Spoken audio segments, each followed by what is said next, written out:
Welcome to the Salmon Runs YouTube. Enjoy the video. You start in Logic Pro with a clear goal: fade out cleanly. First, select the final bar range and the track or stereo output you'll fade. Once selected, make sure meters read under 0 dB to avoid clipping. You don't want distortion during the fade. Now toggle automation with the key and choose volume as the parameter. This is where you'll draw the fade. Be ready to zoom in on the timeline for fine control, because precision matters. You'll now shape the fade itself. Place an initial node at the fade start, then an end node where audio reaches silence, typically inf dB on the output. Add 1 or 2 mid-nodes to control the slope, and drag the line to choose linear or curved fade. Curves sound smoother for music.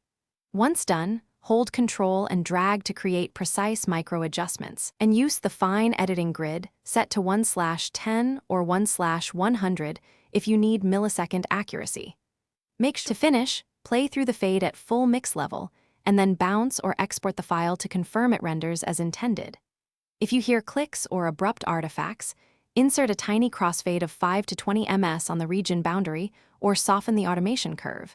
This eliminates phase jumps. If levels still seem off, compare an earlier save with your current version.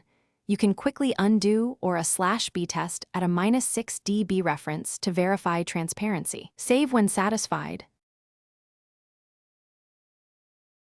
Thanks for watching. Consider subscribing if we helped you.